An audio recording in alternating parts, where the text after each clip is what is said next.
"You're just dead weight around here," my son shouted at me across the kitchen table. "Now that Dad's gone, I'm selling his company. You're on your own." I just smiled and said, "All right, good luck." What happened next would teach him exactly who he was messing with. If you're watching this, subscribe and let me know where you're watching from. Michael had been planning this little speech since David's cancer diagnosis 6 months ago.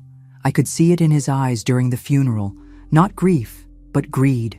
His wife, Jessica, kept whispering in his ear, both of them calculating dollar signs while the pastor talked about David's 40-year legacy. "Mom, let's be realistic," Michael continued, puffing out his chest like some corporate executive. "You helped Dad with paperwork, sure, but the real business decisions were always his. Now someone needs to step up. Someone." As if I hadn't been David's equal partner in building Henderson Construction from our garage into a $3 million operation. "I already have 3 buyers lined up," Jessica chimed in, scrolling through her phone. "The market's hot. We could close within a month and split the proceeds." Split the proceeds. How generous of them to include me in the division of my own life's work. "And honestly, Mom," Michael said, leaning back in David's chair, "it's time you learned some independence. Dad protected you from business realities for too long." Protected me? I'd been managing our books, handling customer complaints, and making financial decisions for 20 years. But David and I had agreed early on to let people think he was the sole decision maker. Clients in the 1980s construction industry preferred dealing with men, and we'd learned to work within that limitation.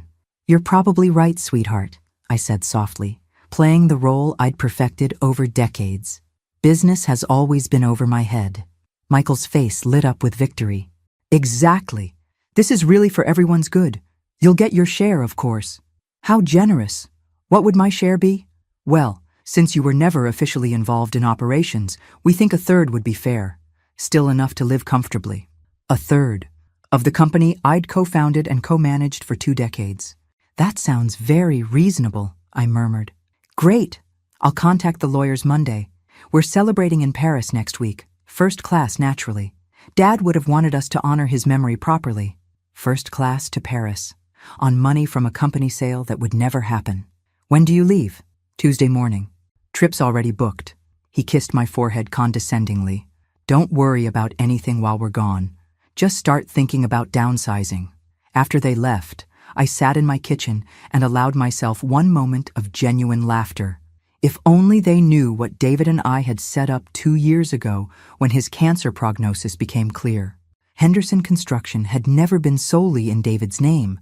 We'd structured it as a marital partnership with automatic survivorship rights. Every major asset, every business account, every piece of equipment was jointly owned. Michael couldn't sell what belonged equally to me. But more than that, David had spent his final months quietly documenting Michael's complete lack of involvement in the business. Bank records showing Michael had drawn salary for consulting while contributing nothing. Email chains proving he'd ignored every attempt to involve him in operations. Testimony from employees about his attitude and absence. I pulled out my phone and called our lawyer. "Robert? It's Linda. Yes, I think it's time to activate David's plan. Michael just informed me he's selling our company. No, he has no idea about the documentation. Tuesday should be very educational for him. The papers were already filed. The evidence was already compiled. Michael's attempted sale would trigger a fraud investigation that would expose him as someone trying to sell assets he had no legal right to control. But for now, I'd let him enjoy his victory dance. After all, the higher they fly, the harder they fall. And Michael was about to discover that underestimating me was the biggest mistake of his entitled little life. Monday evening, Michael called from the airport, practically giddy with anticipation. "Mom, you should see this first-class lounge, real champagne, caviar service. This is how successful people live." "I'm sure it's lovely, dear. Jessica's already posted a dozen photos. Her friends are so jealous." In the background, I could hear her talking about finally getting the lifestyle we deserve. "The lawyers are meeting with the first buyer tomorrow while we're in Paris," Michael continued. "By the time we get back Friday, we should have a signed letter of intent. Tomorrow, when those lawyers would discover that Michael had no authority to sell anything. Have a wonderful trip, sweetheart. Thanks, And Mom, don't second-guess this decision. Dad's gone, and it's time to move forward. Move forward, right over my supposedly helpless body. After hanging up, I poured David's good wine and settled into his favorite chair. Tomorrow morning would bring the first wave of Michael's education. I'd spent the weekend making final preparations, confirmed my co-ownership documentation with the bank, alerted our major clients about potential disruption attempts, and briefed our foreman Carlos about the situation. "Mrs. Henderson," Carlos had said, shaking his grizzled head, "I've been expecting this since Mr. David got sick. Michael never understood what you two built here. He's about to get a crash course." My phone rang at 5:47 a.m. Pacific time. I let it go to voicemail. It rang again 6 minutes later. By 8 a.m., Michael had called 11 times. I finally answered. "Good morning, sweetheart. You're up early for a vacation." "Mom," his voice was tight with panic, "there's a problem with the sale." "Oh? What kind of problem?" "The lawyers are saying I don't have sole authority to sell the company. They're asking about something called joint marital ownership and co-signatory requirements."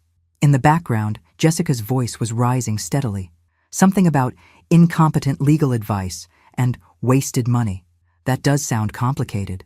Complicated? "The buyers think we're running some kind of scam. They're threatening to report us for attempted fraud." "Goodness, why would they think that?" "Because apparently I can't prove I own what I'm trying to sell." His voice cracked. "Mom, the lawyers are saying you have equal ownership rights to everything." "How is that possible?" "Well, sweetheart, I was married to your father for 42 years. In Ohio, that creates certain automatic property rights. But you never worked in the business." "Actually, I worked in the business every day for 20 years. I just let people think your father was making all the decisions because it was better for client relationships." Dead silence. Then a sound somewhere between a gasp and a groan. "Are you saying you actually own half the company?" "I own half of everything your father and I built together." "Yes. But that's impossible. Dad was the construction expert. You just did paperwork." "Michael, who do you think taught your father accounting? Who negotiated our first major contracts? Who handled all the banking relationships while he focused on job sites?" Another long silence as reality began penetrating his entitled worldview. "This can't be legal. I'll contest it." "You could try. But 20 years of joint tax returns, shared business accounts, and documented partnership decisions might be difficult to overcome." "Mom, please. We've already spent money on this trip. The hotel, the restaurants, everything was supposed to be covered by the sale proceeds." "That sounds like poor financial planning." "Poor planning. We were celebrating what we thought was our inheritance." "Your inheritance? How interesting. I wasn't aware that I had died." The sound he made was pure anguish. "What do you want? Money? A bigger share? Just tell me what it'll take. I want you to come home and have a conversation about respect, responsibility, and what your father actually intended for this company. And then you'll approve the sale? We'll discuss it. We're stuck here until Friday. Our return flights aren't until then. Then you have 4 days to think about how you want to approach our conversation." After hanging up, I called Carlos. "How did the crew take the news about Michael's attempted sale?" "About like you'd expect. Tommy said if that boy sells this company, he'll quit before the ink dries." "Well, Tommy can stop worrying. Michael just discovered that selling requires the agreement of both owners." "And the other owner has opinions?" "The other owner has very strong opinions about protecting what she and her husband built together." Wednesday brought 17 calls. I answered the 10th one. "Where have you been?" Michael screamed. "I've been calling for hours." "I've been working, dear. Someone has to run the company while you're on vacation." "Run the company? You can't just take over." "I'm not taking over anything. I'm exercising my rights as co-owner and surviving spouse." "This is insane." "You're stealing my inheritance." "Your inheritance?" "Michael, your father left you something very specific in his will. Would you like to know what it was?" "Yes." I pulled out the document David had written during his final weeks. Not the simplified version I'd mentioned before, but his actual last wishes. "To my son, Michael, I leave you the opportunity to earn your place in this family business through honest work, respect for others, and demonstrated competence. The choice of what to do with this opportunity is yours alone." Silence. "That's it? An opportunity? Your father believed that anything worth having should be earned, not inherited. But I'm his son. Yes, and I was his wife and business partner. He trusted me to decide whether you've earned the right to inherit what we built. This is blackmail. This is a test. Your father designed it specifically for this situation. What situation? The situation where you'd try to sell his life's work for quick cash while treating me like I was worthless. In the background, Jessica was having what sounded like a complete meltdown. I caught words like bankruptcy and my parents and how embarrassing. Mom, we're desperate here. Our credit cards are maxed out. The hotel is demanding payment. Have you considered getting jobs? Jobs? We're in Paris. We don't speak French. Sounds like you should have planned better. Please. I know I said some things I shouldn't have. I was upset about Dad dying. I wasn't thinking clearly. Actually, you were thinking very clearly. You were thinking about money, specifically how to get it without earning it. What do you want me to do? I want you to come home and prove you're capable of the maturity and work ethic your father hoped to see in you. And if I do that, then we'll discuss your future role in the family business. Will you help us get home? I considered this. Part of me wanted to leave them stranded as a lesson, but David would have wanted me to show mercy alongside justice. I'll arrange transportation, economy class. You'll work off the cost when you get back. Thank you. God, thank you.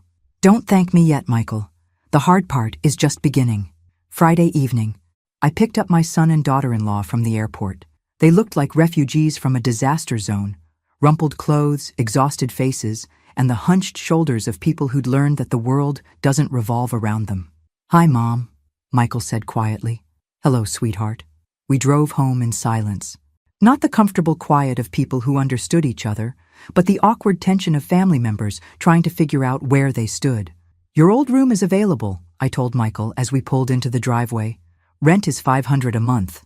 Rent? Jessica sputtered. He's your son. He's a 35-year-old man who needs to learn financial responsibility. Michael looked at Jessica, then back at me. That's fair. When is it due?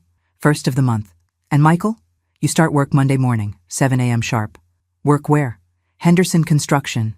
You wanted to understand the business? Time to learn it from the ground up. What about me? Jessica demanded. What about you? Where am I supposed to work? That's entirely up to you. But if you're staying in my house, you'll contribute to household expenses. Jessica's face went through several interesting color changes. This is ridiculous. We shouldn't have to live like common laborers. Then don't, I said simply. You're free to leave any time. She stormed upstairs without another word. Michael lingered in the kitchen, looking around like he was seeing it for the first time. Mom? Yes? I'm sorry. For what I said about you being dead weight. For trying to sell the company. For everything. Apologies are a start, sweetheart, but your father and I always believed that actions matter more than words. What kind of actions? The kind that prove you've learned what it means to earn something instead of just expecting it. That night, for the first time since David's death, I felt like his plan might actually work. Our son was finally ready to discover who he could become when entitlement was replaced with effort. Monday morning arrived like a cold slap of reality. I found Michael in the kitchen at 6:30 a.m., dressed in actual work clothes and looking nervous. Ready for your first day? I asked. I think so. What exactly will I be doing? Whatever Carlos tells you to do. He's the foreman. You're the newest employee. Will he go easy on me because I'm the owner's son? You're not the owner's son at work. You're just Michael, a guy who needs to prove he can handle basic construction tasks. We drove to the Henderson construction yard in my truck. Carlos was waiting with a clipboard and a skeptical expression. This him? He asked, looking Michael up and down. This is Michael. He's here to learn the business from the bottom up. Any special treatment? None whatsoever. He succeeds or fails on his own merit. Carlos nodded. All right, boy. You ever done manual labor before? Some. Not recently. Well, you're about to get reacquainted with it. Grab those 2x4s and help Tommy load the truck. I watched Michael spend his first morning hauling lumber and learning that construction work was nothing like he'd imagined. By lunch break, he was sweating through his shirt and moving like every muscle hurt. How's it going? I asked when I checked on the crew. Hard, he admitted, but not impossible. The physical work gets easier. The The mental part, learning to work as part of a team, following instructions, paying attention to details, that takes longer.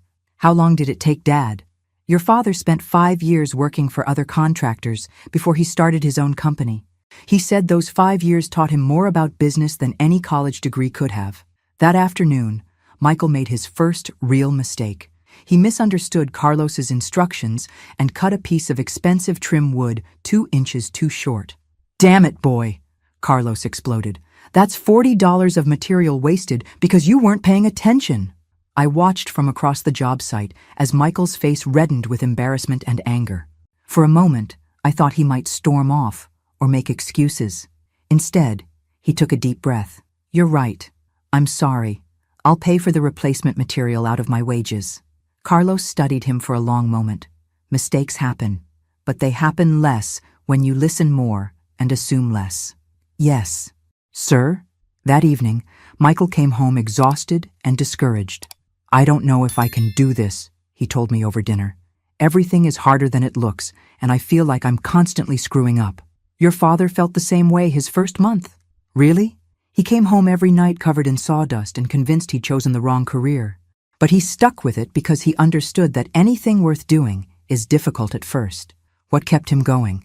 The satisfaction of building something with his hands, the respect of co-workers who saw him improve every day, and the knowledge that he was learning skills that would serve him for life. Do you think I can learn those same skills? I think you can learn anything you're willing to work for. 3 weeks into his construction education, Michael had stopped complaining about sore muscles and started asking intelligent questions about building techniques. Carlos began giving him slightly more complex tasks, measuring, marking cuts, even some basic electrical work under supervision. "He's improving," Carlos told me privately. "Not fast, but steady. And he listens to feedback instead of arguing. That's progress. The other guys are starting to accept him too. He doesn't act superior anymore." Meanwhile, Jessica was struggling with the reality of needing actual employment.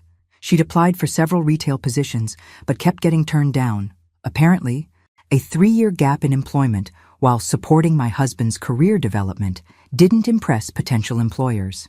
"This is humiliating," she complained one evening. "I have a college degree." "So do lots of people who work retail," Michael replied. "There's nothing shameful about honest work." "Don't lecture me about honest work. You're doing construction because your mother is forcing you to." "No, I'm doing construction because I never bothered to learn any actual skills. Mom's giving me the chance to develop some." This was a new perspective from Michael, viewing his situation as an opportunity rather than a punishment. "Fine," Jessica snapped, "but I'm not going to pretend I'm happy about living like this." That weekend, I found Michael in David's study, reading construction manuals and building codes. Homework? Research. I want to understand the technical side better.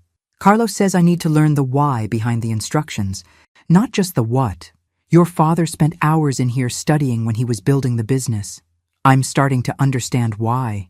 There's so much more to construction than just hammering nails.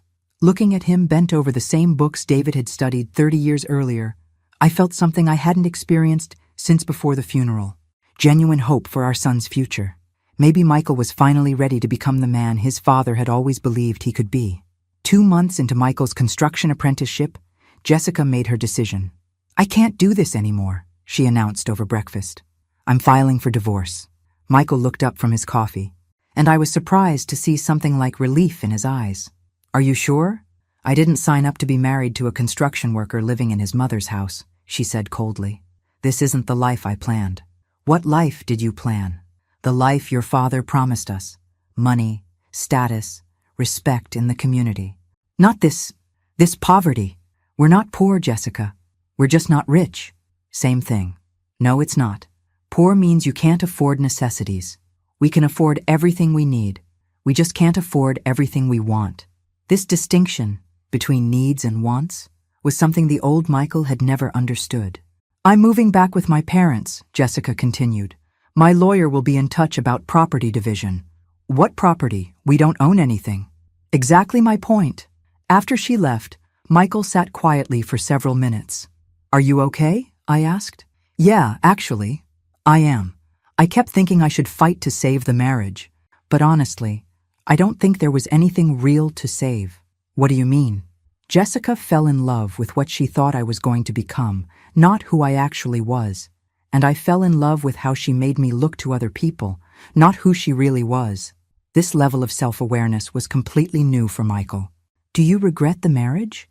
I regret that we both wasted 3 years pretending to be people we weren't. But I don't regret learning that I want something different now. What do you want? I want to build something real. A life based on actual accomplishments, not just inherited advantages. That afternoon at the job site, Carlos called Michael over. I've been watching you for 2 months, he said. You ready for more responsibility? What kind of responsibility? Customer interaction. Mrs. Patterson needs a small deck added to her house. Simple job, good client. I want you to handle the estimate and manage the project. This was a significant step up, from manual labor to customer service and project management. You think I'm ready? I think you've earned the chance to find out. Michael spent 3 hours at Mrs. Patterson's house, measuring her space, discussing her needs, and explaining options within her budget. When he came back, he had a signed contract and a detailed project plan. How did it go? I asked. Better than I expected. Mrs. Patterson reminded me of you, actually. Someone who deserved to be treated with respect, not talked down to. What did you promise her? A simple deck design that fits her space and budget, completed in 2 weeks with minimal disruption to her routine. Can you deliver that? I think so. Carlos says I can manage a crew of 2 guys, and I've already worked out the materials list and timeline. The Patterson project became Michael's first real test as a leader rather than just a worker. I watched him coordinate with suppliers, manage his small crew, and solve unexpected problems without panic or excuses. Your boy's got potential, one of the subcontractors told me. He listens to advice, makes decisions when needed, and isn't afraid to admit when he doesn't know something. The deck was completed on time and under budget.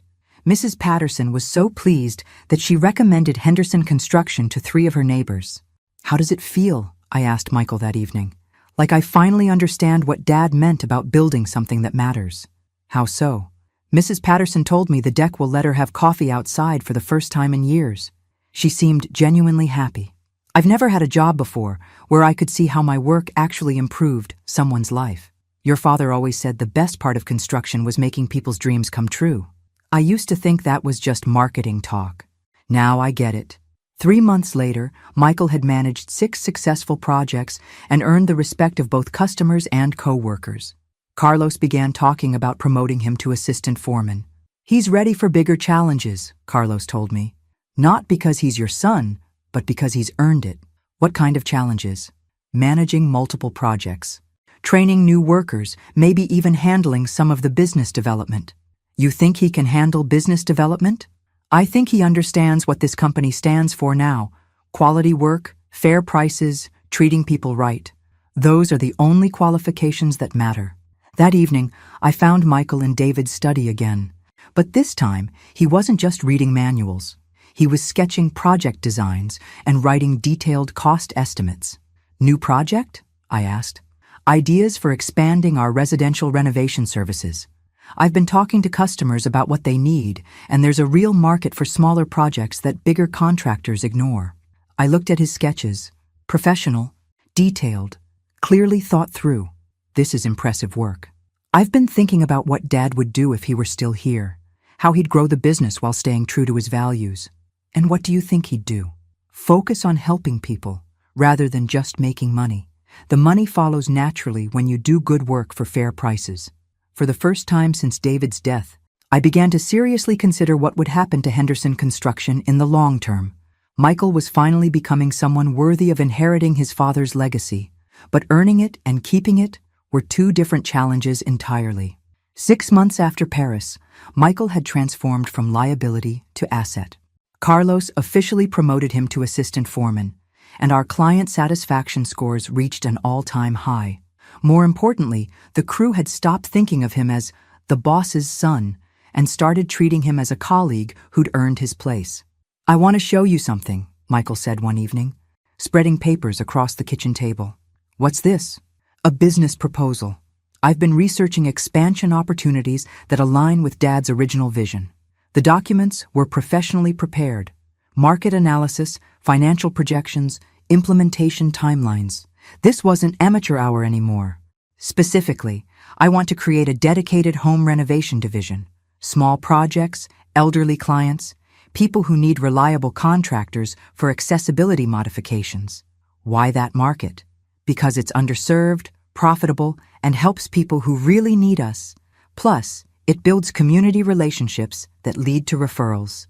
I studied his numbers. Conservative but achievable, with built-in safeguards and realistic timelines. What would you need to make this work? Initial investment of $30,000 for tools and materials, permission to hire 2 skilled workers, and authority to operate semi-independently while proving the concept. Authority from who? From you. You own the company. I looked at this man who 6 months ago had wanted to sell Henderson Construction to strangers for quick cash, who now wanted to help it grow in ways that honored David's values. Michael, what do you see as your future with this company? I'd like to think I could eventually run it the way Dad intended. But I understand. I need to earn that opportunity. How would you earn it? By proving I can manage people, grow the business responsibly, and maintain the standards Dad established. And if you fail? Then I keep learning until I succeed, or accept that I'm not management material and find another way to contribute. This humility, the willingness to admit limitations and accept consequences, was completely foreign to the old Michael. I'm approving your proposal, I said. $30,000 budget, 3-month trial period. But Michael, this isn't just about money or expansion. This is about proving you understand what your father built here. I understand. Do you? Because if you succeed, it opens the door to bigger opportunities. If you fail, it proves you're not ready for leadership responsibility. I won't fail. How can you be sure? Because I'm not doing this for me anymore. I'm doing it for the people we help, for the employees who depend on us, and for Dad's memory. Michael's renovation division launched with a project that perfectly embodied our values. Installing grab bars and ramps for an elderly veteran who'd been struggling with mobility issues. Mr. Rodriguez saved for 2 years to afford these modifications, Michael told me after the consultation. He was worried about being overcharged because he'd heard horror stories about contractors taking advantage of seniors. What did you tell him? That Henderson Construction's reputation is built on treating every customer like family. The Rodriguez project was completed flawlessly.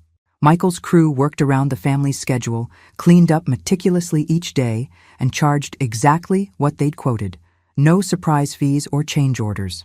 Your son is a godsend, Mrs. Rodriguez told me when I stopped by for the final inspection. He explained everything clearly, showed up when promised, and treated my husband with such respect. Word spread quickly through the senior community. Within 6 weeks, Michael's renovation team was booked solid, with accessibility modifications, bathroom updates, and small home repairs. We need to hire more people, Michael told me after his 2nd month. I'm getting calls every day. What kind of people? Skilled workers who share our values. People who understand that customer service is just as important as technical competence. Michael's hiring choices showed remarkable judgment. Instead of poaching experienced workers from competitors, he focused on training promising candidates who were hungry to learn. This is Tony Martinez. He introduced a young man who couldn't have been older than 25. He's been doing handyman work, but wants to learn proper construction techniques. Good attitude, reliable, great with customers. And this is Helen Chang, he continued, gesturing to a woman in her 40s. She's switching careers from office work to construction. Fresh perspective, excellent organizational skills, really cares about doing quality work. Why these people specifically? Because they want to be here for the right reasons. They're not just looking for a paycheck. They want to build something meaningful. Watching Michael work with his team, I saw David's leadership style reflected in unexpected ways. The patience with new workers, the attention to customer needs, the insistence that every job reflect well on the Henderson name. You're becoming quite the manager, I told him one afternoon. I'm learning that leadership isn't about giving orders. It's about helping people do their best work. Where did you learn that? From watching you run the main operation. From remembering how Dad treated people, even when I was too selfish to appreciate it. By his 6th month running the renovation division, Michael had built something impressive, a profitable business unit that employed 7 people and had a 2-month waiting list. More importantly, he'd built a reputation that enhanced rather than traded on the Henderson name. One evening, I found him on the phone with a customer, patiently explaining why their project would take longer than expected. "I understand you're disappointed about the delay, Mrs. Johnson, but we discovered some electrical issues that need to be addressed before we can proceed safely." "Yes, it will add 3 days to the timeline." "No, there's no additional charge. This is part of our responsibility to deliver safe, code-compliant work." After he hung up, I asked, "How often do you have conversations like that?" "Couple times a week. People appreciate honesty even when it's not what they want to hear. Your father would be proud of how you handled that." I keep asking myself what Dad would do in each situation. Usually leads me to the right answer. Looking at my son, this man who'd learned to value customer relationships over quick profits, I realized David's plan had worked better than either of us had dared to hope. Michael wasn't just rebuilding his life. He was building a foundation for lasting success based on integrity rather than inheritance. 9 months after his construction apprenticeship began, Michael surprised me with an announcement that changed our family dynamic completely. "I found an apartment," he said over dinner. "Small place downtown, but it's clean and affordable on my salary. You don't have to move out, sweetheart. You're welcome here as long as you want." I know, and I'm grateful, but I need to prove to myself that I can live independently. Besides, you deserve your privacy back. This decision, moving out by choice rather than necessity, showed a level of maturity that would have been unthinkable a year ago. "When are you planning to move?" "Next month. I've saved enough for first month's rent and a security deposit." "I'm proud of you for being financially responsible. I learned it from watching you manage household expenses while I was figuring out how to be an adult." 2 weeks later, while helping Michael move his modest belongings into a studio apartment, I met his downstairs neighbor, a woman about his age who was carrying architectural drawings up the stairs. "Sorry about the noise," Michael said. "I'm just moving in." "No problem. I'm Sarah Chen, 2A. Michael Henderson, 2B. Those look like interesting plans. Renovation project for an elderly client. I'm an architect specializing in accessible design." I watched Michael's face light up with professional interest. "Really? I manage a renovation team that does a lot of accessibility work. Mind if I ask what you're planning?" They spent 20 minutes discussing ramp specifications, grab bar placement, and universal design principles. I could see genuine mutual respect developing, not attraction based on appearances, but appreciation for shared professional values. "Would you be interested in consulting on some of our projects?" Michael asked. "We always want to do better work for our clients." "I'd love to see what you're doing." "Most contractors aren't interested in going beyond minimum ADA compliance." "We're not most contractors." 3 weeks later, Sarah Chen came to dinner at my invitation. I wanted to meet the woman who'd brought a new energy to Michael's conversations about work. She was nothing like Jessica. Where Jessica had been flashy and demanding, Sarah was quietly competent. Where Jessica had talked about wanting luxury, Sarah discussed helping people age safely in their homes. "Michael's renovation team is doing really impressive work," she told me over dessert. "The Garcia kitchen project was beautiful, but what struck me most was how carefully he listened to their needs and budget constraints. He's learned that good business is about solving problems, not just making sales." "Exactly. Too many contractors try to upsell unnecessarily. Michael focuses on giving people what they actually need." After dinner, they spent an hour reviewing project plans and discussing design improvements. I watched through the window as they worked together, their heads bent over drawings, both completely absorbed in problem solving. "She's wonderful," I told Michael after Sarah left. "I think so too. Mom, I've never met anyone like her." "How so?" "She challenges me professionally without being competitive about it. She cares about the same things I'm learning to care about: helping people, creating functional beauty, building community relationships." "Sounds like she's good for you." "She is. But more than that, I think we complement each other. She handles the technical design aspects I'm still learning, and I understand the practical construction challenges she doesn't always consider. Professional partnership? Among other things." 6 months later, Sarah was spending most evenings at Michael's apartment, working on joint projects and clearly falling in love with both the work and the man. "We make a good team," she told me one evening as we prepared dinner while Michael finished up at a job site. "In what way?" "Michael understands people, what they need, how to communicate with them, how to manage expectations. I understand systems, how to design solutions that are both beautiful and functional. And personally, he's the kindest, most honest man I've ever known. He works harder than anyone I've met, but he never complains or takes shortcuts. He's changed dramatically from the person he was 2 years ago. He told me about Paris, about everything that happened after his father died. It sounds like hitting bottom was exactly what he needed. Why do you say that? Because it stripped away all his illusions about himself. He had to face who he really was and decide whether he liked that person. And he didn't. No, he didn't. So he changed. Not just his behavior, but his fundamental values. That kind of transformation doesn't happen unless someone really wants to become a better person. That Christmas, Michael proposed to Sarah in our living room. Not with an expensive ring or elaborate gesture, but with a heartfelt speech about wanting to build a life together based on shared values and mutual respect. "I can't offer you wealth or luxury," he told her in front of our small family gathering, "but I can offer you partnership, honesty, and the promise that we'll build something meaningful together." "That's all I've ever wanted," Sarah replied through happy tears.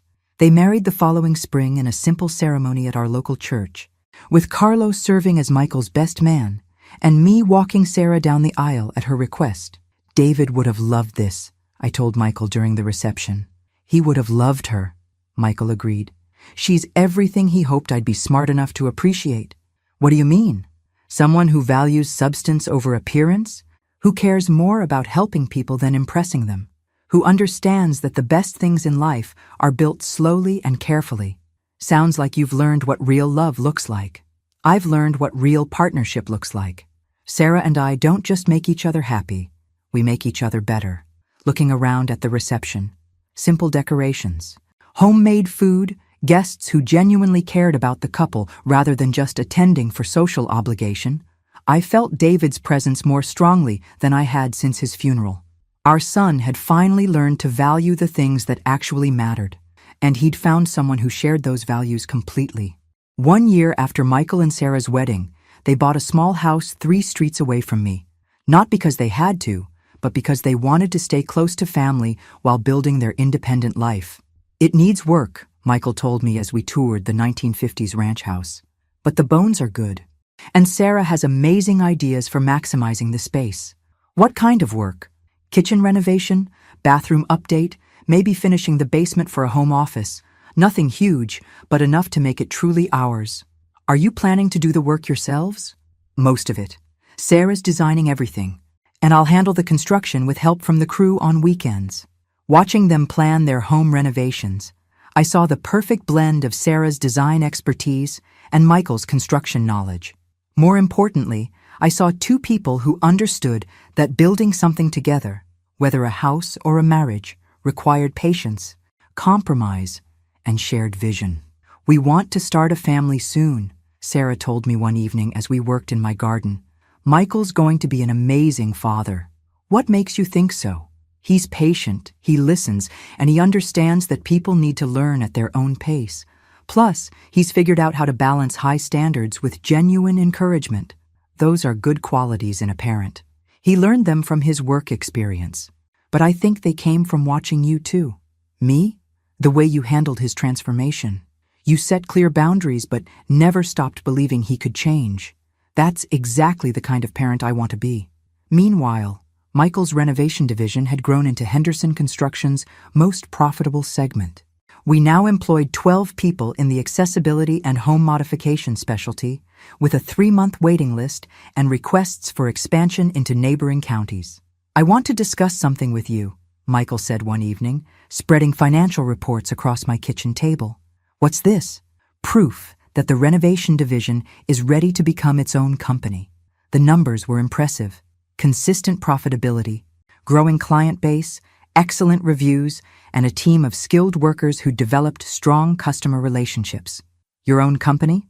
"Henderson Home Modifications, LLC, a subsidiary of Henderson Construction, but operated independently with its own profit sharing and growth potential."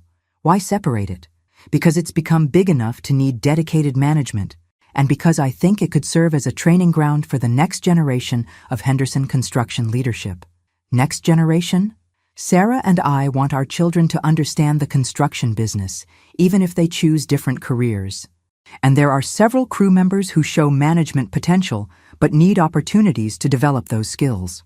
This long-term thinking, planning not just for immediate success, but for sustainable growth and employee development, showed how completely Michael had internalized David's business philosophy. What would you need to make this work?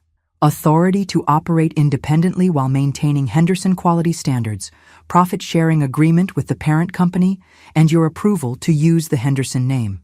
Michael, using the Henderson name isn't something I give lightly. I understand.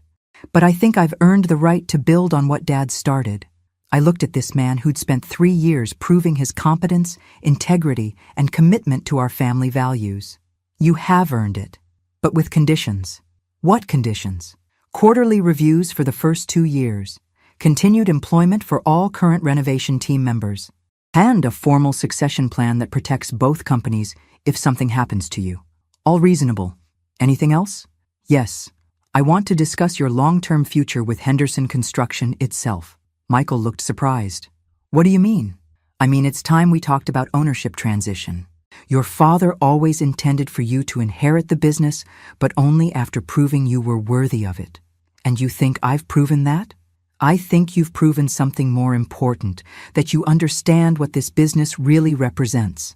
I pulled out documents that Robert Morrison had prepared months earlier, partnership agreements that would gradually transfer ownership to Michael based on continued performance and character demonstration. This gives you increasing control over 5 years, with full ownership transfer when you turn 40. Michael read through the partnership terms carefully. This is more than I expected.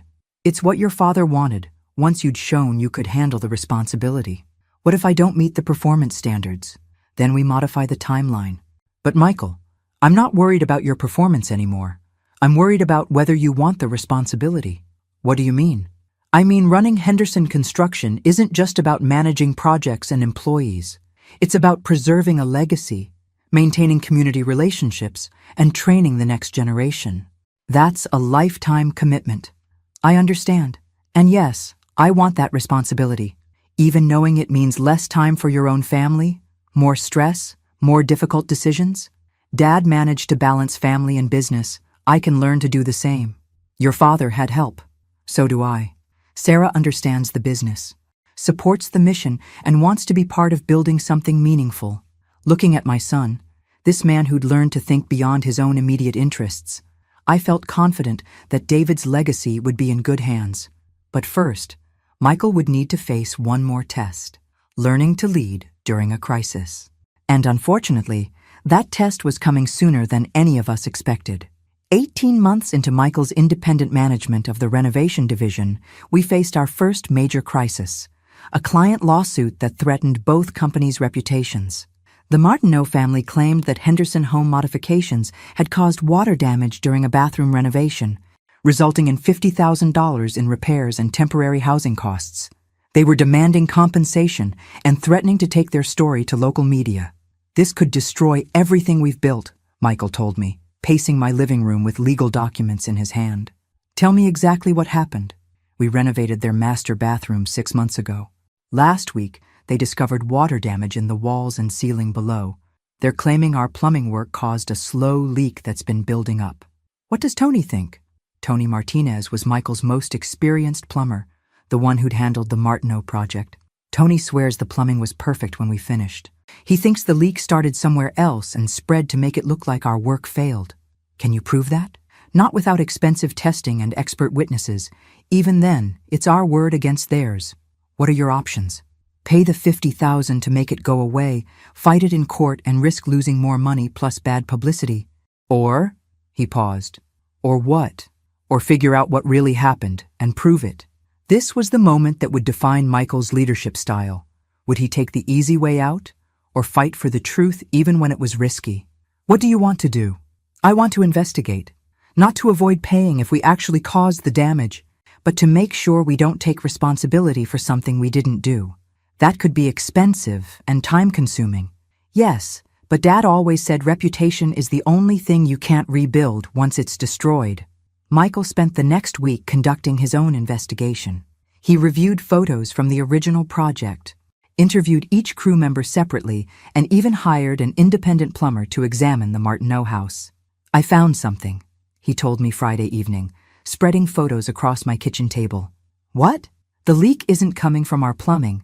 It's coming from a shower fixture that we didn't touch, one that was installed by the previous homeowner's handyman 3 years ago." "Can you prove that?" The independent plumber confirmed it. "The fixture was installed wrong from the beginning, but it took 3 years for the leak to become obvious." "What are you going to do with this information?" "Present it to the Martineaus, offer to help them file a claim against the handyman's insurance, try to work out a solution that's fair to everyone." This approach, seeking truth and fairness rather than just legal victory, was exactly how David would have handled the situation. The meeting with the Martineau family was tense but productive. Michael presented his evidence calmly, offered to connect them with the proper insurance resources, and even volunteered to coordinate repairs at cost if they couldn't recover from the actual responsible party. "I don't understand, Mrs. Martineau said. "If you didn't cause this, why are you offering to help fix it?" "Because you're dealing with a problem that started during a project in your home, even if it wasn't directly our fault. We want to make sure you're taken care of." 2 weeks later, the handyman's insurance company accepted responsibility for the damage. The Martineaus not only dropped their lawsuit, but hired Henderson Home Modifications for additional work in their house. "How did you know they'd react that way?" I asked Michael. "I didn't, but I knew that doing the right thing was more important than protecting ourselves from unfair accusations, even if it had cost us money." "Even then, Dad always said that short-term financial losses are recoverable, but reputation damage lasts forever. Your father would be proud of how you handled that crisis." "I hope so. But more than that, I hope I'm setting the right example for my team." They were watching to see whether I'd throw them under the bus to protect the company. And what did they see? That I'll fight for the truth even when it's difficult, and that I'll stand behind their work when I know it's quality. The Martineau crisis became a turning point for Michael's leadership credibility. Word spread through the construction community about how he'd handled the situation, and both companies started receiving referrals specifically because of their reputation for integrity. "Funny how doing the right thing turned out to be good business," Sarah observed one evening. "Dad always said that ethical behavior and successful business weren't opposites. They were the same thing over the long term." 6 months later, Michael faced his biggest leadership test yet. Carlos announced his retirement after 30 years with Henderson Construction. "I'm getting too old for this work," Carlos told us over dinner. "Time to let younger people take over." "Who's going to replace you?" I asked. "That's up to you and Michael, but I think Tommy Rodriguez is ready for more responsibility." Tommy had worked for us for 8 years, starting as general labor and working his way up to crew leader. He was skilled, reliable, and respected by both workers and customers. "What do you think?" I asked Michael. "I think Carlos is right about Tommy, but I also think we need to restructure how we manage the main construction operation." "How so?" "Split it into 2 divisions, commercial projects and residential construction. Tommy could manage residential, and we could promote Maria Santos to handle commercial work. That's a significant organizational change. It's also an opportunity to create advancement paths for our best people while specializing our services." This kind of strategic thinking, seeing change as opportunity rather than just problem solving, showed how much Michael had grown as a business leader. The transition went smoothly. Tommy and Maria both embraced their new responsibilities, and the specialized divisions allowed us to serve clients more effectively while providing career growth for long-term employees. "Your boy's ready for the big chair," Carlos told me at his retirement party. "You think so?" "I know so. He's got your husband's vision, but he's also got something David sometimes lacked." "What's that?" "Patience with people who are still learning. David could be hard on folks who didn't pick things up quickly. Michael remembers what it felt like to be the one who didn't know anything." Looking around the party, employees, clients, and community members all celebrating Carlos's contributions, I realized that Michael had successfully navigated his most important leadership transition. He was ready to take full control of Henderson Construction. The question was whether I was ready to let him. 2.5 years after the Paris disaster, Sarah gave birth to David Andrew Henderson, named for his grandfather and carrying the weight of family expectations along with his father's hopes. I held my grandson for the first time in the same hospital where I'd said goodbye to David, and the circle of life felt complete. "He has Dad's hands," Michael said softly, touching the baby's tiny fingers. "Look at those long fingers, built for creating things." "What kind of things do you hope he'll create?" I asked. "Whatever makes him happy and helps other people, as long as he learns that anything worth having requires honest work." "You sound like your father." "I hope so. I want to be the kind of dad he was, minus the part where I spoil the kid and enable bad behavior." Watching Michael with his son over the following months, I saw all of David's patience and gentleness, but tempered with a wisdom that came from personal experience with consequences. "He's not going to grow up entitled like I did," Michael told me one evening as we watched Sarah feed the baby. "This little guy is going to understand that respect is earned, not inherited." "How will you teach him that?" "By example, by showing him what it looks like to work hard, treat people fairly, and build something meaningful." 6 months later, Michael presented me with a comprehensive business plan that took my breath away. "This is a 5-year strategy for Henderson Construction," he said, spreading professionally bound documents across my kitchen table. "Growth projections, market analysis, competitive positioning, and succession planning." The plan was sophisticated, realistic, and clearly showed Michael's complete understanding of both the technical and business aspects of our industry. "Where did you learn to prepare something this detailed?" "Night classes in business management, consultation with Sarah on the financial modeling, and a lot of advice from our accountant and lawyer." "What are your primary goals?" "Sustainable growth that maintains our quality standards, employee development programs that create advancement opportunities, and community involvement that builds long-term relationships." "Any major changes?" "I want to start a scholarship program, the David Henderson Memorial Scholarship for students pursuing construction trades education." "Tell me more about that." "Dad always said the best way to honor success was to create opportunities for other people. I want Henderson Construction to be known for developing the next generation of skilled tradespeople." "That's a beautiful way to honor his memory." "It's also good business. The construction industry has a labor shortage because young people don't see it as a career with advancement potential. We can change that perception." I studied the scholarship proposal, detailed criteria, funding structure, mentorship components. This wasn't just a charitable gesture. It was a strategic investment in our industry's future. "Michael, this entire plan shows remarkable maturity and vision." "Thank you. But more than that, it shows I understand what Dad really built here." "What did he build?" "A company that helps people while providing good jobs for skilled workers. The money was never the point. It was just the result of doing everything else right." That evening, I called Robert Morrison. "Robert, I think it's time for the final ownership transfer." "Are you sure? The original plan called for a gradual transition over 5 years." "Plans change when circumstances exceed expectations. Michael has proven everything David hoped he would." "What triggered this decision?" "He's not just maintaining what David built. He's expanding it in ways that honor David's values while adapting to modern opportunities." "And you're comfortable with full ownership transfer?" "I'm comfortable with ensuring the Henderson name is in the right hands for the next generation." 2 weeks later, we signed the papers that made Michael the sole owner of Henderson Construction. But instead of the celebration I expected, he seemed almost subdued. "How do you feel?" I asked after Robert left. "Terrified and grateful in equal measure." "Why terrified?" "Because now I'm fully responsible for preserving what Dad built and providing for all the families who depend on this company." "And grateful?" "Because you and Dad believed I could change, even when I didn't believe it myself." "What's next?" "I keep working, keep learning, keep trying to make decisions Dad would be proud of. And if you make mistakes, then I learn from them and do better next time, just like Dad taught me." That night, as I sat in David's chair looking at his picture on the mantel, I felt a peace I hadn't experienced since his death. Our son had become the man we'd always hoped he could be. Henderson Construction would continue to serve our community with integrity and excellence, and David's legacy would live on through the grandson who would grow up understanding that true success comes from serving others, not just serving yourself. The boy who'd called me dead weight had become a man worthy of carrying his father's name into the future. 3 years after Paris, on the anniversary of David's death, I stood in our company's main office watching Michael address the entire Henderson Construction team.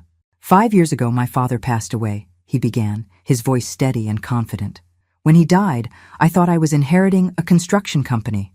What I actually inherited was a responsibility to the families we serve, to the employees who depend on us, and to the community that has supported us for 40 years. I looked around the room at faces I'd known for decades. Carlos enjoying his retirement but still attending company meetings. Tommy and Maria managing their respective divisions with quiet competence, and younger workers who saw Henderson Construction as a career path rather than just a job. Dad always said that success isn't measured by how much money you make, but by how many people you help, Michael continued. This year, we completed over 200 projects, employed 37 people full-time, and launched our scholarship program with its first recipient. The applause was genuine and warm. These people weren't just employees anymore. They were part of a family business that had grown while maintaining its values. But I want to talk about the person who made all of this possible, Michael said, turning toward me. My mother, Linda Henderson, who kept this company running when I was too immature to understand what we had built. I felt tears starting as he continued. 3 years ago, I told my mother she was dead weight. I tried to sell the business she'd helped build and throw her out of her own home. I thought I was entitled to inherit what I'd never earned. The room was completely quiet now. Instead of giving up on me, she gave me something more valuable than money, the opportunity to become the person my father always hoped I could be.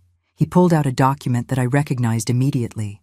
Today, I'm announcing the creation of the Linda Henderson Community Foundation, funded by Henderson Construction profits and dedicated to supporting local families in need of home accessibility modifications. I started crying openly now, not from sadness, but from overwhelming pride in the man my son had become. Mom, would you come up here, please? I walked to the front of the room where Michael handed me the foundation documents. The first project will be renovating the Veterans Center accessibility features at no cost to the organization, he announced. Because Dad always said the best way to honor success is to help people who served others. The applause was thunderous. Through my tears, I could see David's picture on the wall behind Michael, and I swear I felt my husband's presence more strongly than any time since his funeral. After the meeting, as people gathered for cake and coffee, Sarah approached me with baby David in her arms. He's going to be an amazing role model for his son, she said softly. Your husband? Your son. Little David is going to grow up watching a father who understands that leadership means service, that success means helping others, and that family means everything. That evening, 3 generations of Hendersons sat in my living room, the same room where Michael had called me dead weight and threatened to sell everything we'd built. Do you think Dad would be proud? Michael asked, bouncing his son gently on his knee. Your father would be amazed, I told him honestly.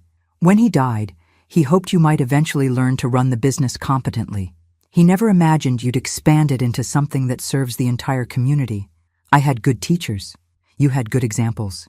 But you chose to follow them. I almost didn't.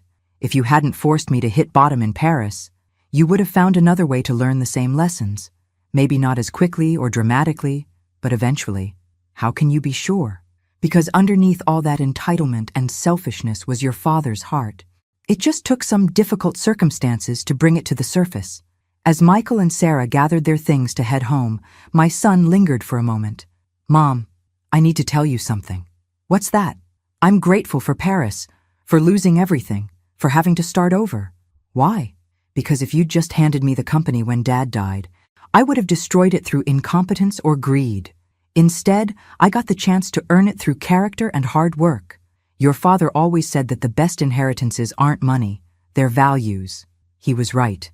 And the values you and Dad taught me are worth more than any amount of money.